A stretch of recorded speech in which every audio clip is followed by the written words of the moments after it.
안녕하십니까. 12월 17일 낮 김경국TV 시작하겠습니다. 국회 추천목 헌법재판관 3명 임명을 놓고 결국 여야가 충돌을 했습니다. 국민의힘은 공석 중인 3명의 임명 절차를 최대한 지연시키거나 야당 몫으로 추천된 후보자 2명 가운데 1명을 관례대로 여야 합의 몫으로 바꿔야 한다, 이런 주장을 내놓고 있습니다.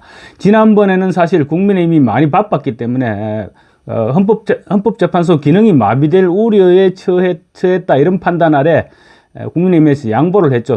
국회목 3명 가운데 원래는 한 명, 여당 1명, 야당 1명, 그리고 1명은 여야가 합의해서 추천하는 그런 것이 관례였는데, 이번에는 국민의힘이 양보를 해서 야당이 2명, 여당이 1명 이렇게 추천하기로 했었는데, 그것이 그때 당장 이루어져 버렸다면 뭐 별 문제가 없었는데, 그때 임명을 하지 못했기 때문에 지금 이제 국민의힘에서 뒤늦게 문제를 제기하고 나선 것입니다. 헌법재판소 구인체제 완성을 최대한 지연시켜서 탄핵심판 사건 심리를 지연시키겠다는 것입니다. 90일 이내에 선고하도록 된 이재명의 선거법 재판 항소심을 이재명은 이런저런 핑계로 지금 계속 지연시키고 있죠. 심지어 이제 이사불명수법까지 동원을 했습니다. 어쨌든 지금 이재명은 그런 식으로 지연을 시키고 있는데, 180일 이내로 선고하도록 되어 있는 탄핵심판을 먼저 선고하는 것도 90일 이내에 선고하도록 되어 있는 선거법 심판보다, 선거법 항소심보다 180일 이내로 선고하도록 되어 있는 탄핵심판을 먼저 선고하는 것도 이상한 일이기는 하죠. 반드시 이재명의 항소심과 상고심이 먼저 선고돼야 한다는 것이 국민의힘의 주장이기도 합니다. 민주당은 국회목 헌법재판관 3명을 올해 안에 임명하겠다고 공언하고 나섰습니다. 그렇지만 국민의힘은 절대 그렇게는 할 수 없다, 이런 입장인 것 같습니다. 국민의힘은 대통령의 권위시라면 몰라도 직무정지 상태에서는 한덕수 대통령 권한대행이 헌법재판관을 임명할 수 없다고도 맞서고 있습니다. 국회목 헌법재판관 추천이 늦어지면 재판도 지연되겠지만 끝내 불발될 경우 현재의 6인 체제에서 대통령 탄핵안을 심의하고 결론을 내려야 됩니다. 다만 국민의힘이 끝까지 이 같은 생각을 관철시킬 수 있는 의지가 있는지, 그 부분은 아직까지 지켜봐야 될 것 같습니다. 헌법재판소 법상 헌법재판소 재판은 헌법재판관 제적 의원 3분의 2, 그러니까 6명의 찬성으로 모든 결정을 내리게 되어 있습니다. 6명 체제에서 재판을 하고 판결까지 내려야 하는 그런 상황이 오면 정당성 시비도 일겠지만 6명 재판관 가운데 단 한 사람이라도 반대를 하면 대통령 탄핵안은 기각이 되는 것입니다. 윤석열 대통령이나 국민의힘 입장에서는 절대적으로 유리한 그런 그림이 되는 셈이죠. 탄핵 재판 주심을 맡은 정형식 재판관은 확실한 보수 색채를 띠고 있습니다. 그래서 탄핵 반대 입장에 설 것이라는 게 지금 유력하게 지금 추측되고 있습니다. 그리고 6인 체제에서 탄핵 심판을 하면 탄핵 심판이 시간에 쫓길 수밖에 없습니다. 법에는 180일 이내로 규정되어 있죠. 180일 이내로 규정되어 있지만 4월 18일이 지나면 더 이상 탄핵 심사를 계속할 수 없는 상황이 됩니다. 문형배 헌법재판소장 직무대행과 이미선 헌법재판관의 임기가 4월 18일까지이기 때문입니다. 두 사람은 문재인 전 대통령이 지명했습니다. 그러니까 대통령 몫이라는 것이죠. 대통령이 지명하는 몫이라는 것입니다. 따라서 이번에는 후임으로는 윤석열 대통령이 지명해야 되는데 직무정지 상태이므로 지명을 할 수가 없습니다. 직무정지가 끝날 때까지 지명할 수 없게 되는 것이죠. 이 부분에 대해서는 논란의 여지가 없습니다. 그러면 헌법재판관은 4명으로 줄어들어서 그야말로 아무 일도 하지 못하게 됩니다. 헌재 기능이 완전히 마비되는 것이죠. 그래서 4월 18일 이전에 무조건 결론을 내려야 되는데 6인 체제에서 결론을 내리게 된다면 윤석열 대통령에 대한 탄핵 소추안은 기각될 확률이 굉장히 높아지는 것입니다. 그래서 지금 국회목 3사람의 임명을 놓고 논란이 벌어지고 있는 것입니다. 민주당은 진작부터 국회목을 지명하자는 국민의힘 요구를 민주당이 계속 묵살해 왔습니다. 결국은 민주당이 지금 자초한 그런 사태인 것이죠. 헌법재판소의 기능마비 사태를 민주당은 한 2달 가까이 방치하면서 즐겨왔었습니다. 사실상 민주당은 이진숙 방송통신위원장 등 자기들이 무차별적으로 남발했던 탄핵안들이 또다시 9대0으로 기각당하는 수모를 어떻게든 늦추고 또 국정을 마비시키겠다는 그 목적 아래서 헌법재판관 임명을 일부러 지연을 시켜왔던 것입니다.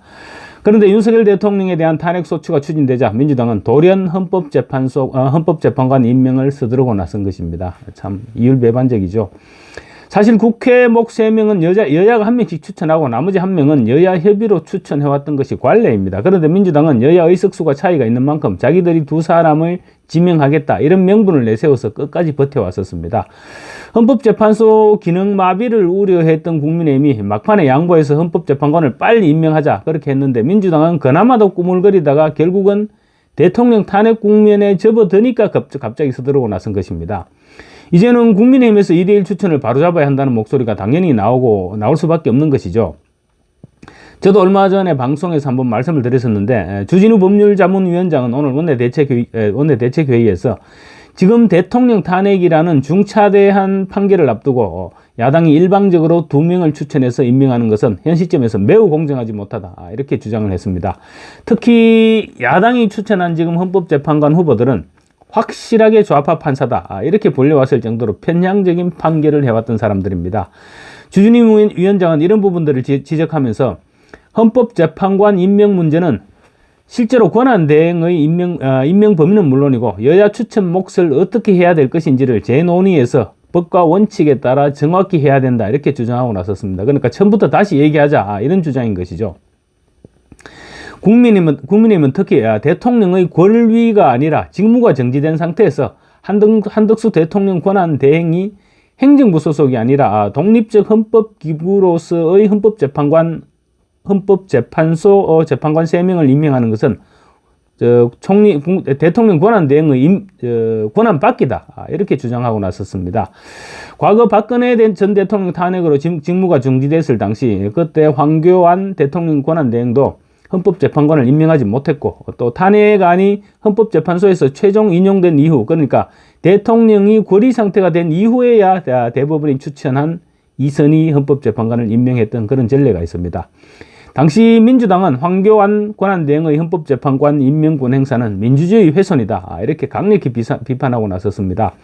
당시 추미애 민주당 당대표는 대통령 권한대행이 헌법재판관을 임명할 수 없다는 것이 헌법학자의 다수 의견이다 이렇게 주장했고 또 우상호 원내대표도 황교안 권한대행이 임명한 헌법재판관의 국회 비준을 안 하겠다 이렇게 선언했습니다. 그랬는가 하면 또 당시 박범계 민주당 법사위 간사는 권한대행의 헌법기관 구성은 불가능하다 이렇게까지 얘기를 했었습니다. 그런데 지금은 이제 태도가 돌변한 것이죠. 국민의힘 권성동 원내대표는 지금 민주당의 헌법재판관 임명 속도전은 과거 민주당의 주장과 180도 달라진 것이다. 그리고 지금의 헌법재판관 공백 상태가 누구 때문이냐? 바로 민주당 때문이 아니냐? 이렇게 직격을 했습니다. 사실 지난 2달간 국민의힘은 여야가 우선에 1명씩이라도 먼저 추천해서 임명하자 이렇게 민주당에 통사정을 했었습니다. 그렇지만 민주당은 협상 자체를 거부했습니다. 권성동 원내대표는 도대체 민주당은 무엇 때문에 정치를 하는 것이냐? 탄핵하려고 정치하는 것이냐? 이렇게까지 묻기도 했습니다. 사실 탄핵 소추에 찬성 입장을 밝혔던 전종희 서울대 교수나 임지봉 서강대 교수도 이런 학자들도 권한대행은 헌법재판관을 임명하지 못한다 이런 입장을 지금 밝히고 있습니다. 그렇지만 민주당은 이번에도 자기들이 유리한 방향으로 지멋대로 주장을 일삼고 있습니다.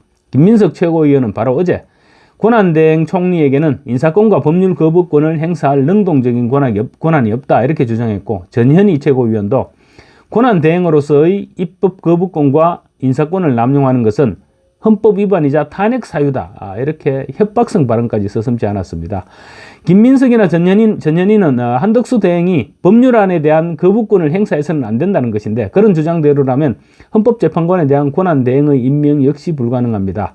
그런데 민주당의 주장처럼 대통령 권한대행이 헌법재판관을 임명하는 데 문제가 없다면 법안에 대한 거부권 행사 역시 똑같은 논리를 적용해야 됩니다. 정말로 과거와 현재의 민주당 주장이 다르고 또 헌법재판관 임명은 되고 거부권은 법률안 거부권은 안 된다. 이런 민주당의 위선적이고 내로남불적인 이중잣대는 그야말로 이재명의 방탄을 위해서 이념과 가치조차 상실해버린 구태정치의 전형이다. 이런 지적을 받고 있는 것입니다. 민주당의 탄핵소추 남발로 헌법재판소에 지금 줄줄이 계류 중인 탄핵 사건들에 대한 처리도 문제로 지적되고 있습니다. 국민의힘 법사위 간사인 유상범 의원은 헌법재판소는 대통령 탄핵 사건 탄핵 사건 심판에 앞서서 이진숙 방통위원장과 최재해 감사원장 그리고 이창수 서울중앙지검장을 비롯한 6개 사건들에 대한 탄핵 인용 여부를 먼저 결정하는 것이 마땅하다.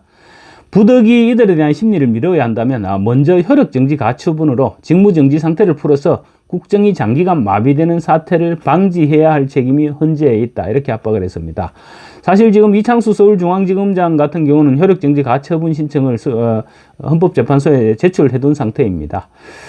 이에 따라 국민의힘은 헌법재판관 국회 추천목 재조정 그리고 야당목 재판관의 정치적 편향성을 문제 삼고 또 한덕수 대통령 권한대행이 헌법재판관을 임명하는 것에 대해서 법제처의 심사 의뢰 이런 등으로 지금 시간을 끌어나가는 방침도 동시에 검토 중이라고 합니다. 특히 민주당은 지금 오는 23일과 24일 이틀간 헌법재판관 인사청문회를 실시하자 이렇게 지금 요구하고 있는데 국민의힘은 우리가 아직 그런 협의하지 않았지 않느냐 이러면서 지금 일단 묵살을 하고 있습니다. 인사청문위원장은 윤석열 대통령이 첫 건입니다. 그리고 국민의힘 정점식 의원이 맡고 있습니다. 그런데 지금 국민의힘에 필요한 것은 그런 누가 인사청문위원장을 맡고 뭐 이런 부분이 아니라 국민의힘이 진짜로 지금 필요한 것은 결기입니다. 허약해 빠진 투쟁력으로는 민주당에 대적을 할 수가 없습니다. 이제는 아스팔트에라도 들어눕겠다는 그런 확실한 각오를 다지지 않으면 정권을 넘겨주고 5년 내내 정치보복을 당하면서 땅을 치고 후회를 하게 될 것입니다. 이재명은 심지어 제1야당 대표라는 신분에도 불구하고 소송 기록 통지서를 이사불명 이런 수법을 동원해가면서까지 수령을 거부하고 있습니다. 90일 이내에 형사소송 재판에 2심을 선고받아야 됨에도 이사를 간 뒤 재판부에 그 사실을 제대로 알리지 않는 전형적인 양아치들이 사용하는 재판 지연 수법을 동원하고 있는 것입니다. 이재명은 이미 쪽팔림이라는 단어는 머릿속에서 지워버렸습니다. 이재명은 1심에서도 이런 식으로 소송 서류를 받지 않으면서 재판을 끌어왔습니다. 저런 이재명을 이기기 위해서는 더 독해져야 된다. 이런 사실을 국민의힘이 절대 잊어서는 안 될 것입니다. 감사합니다.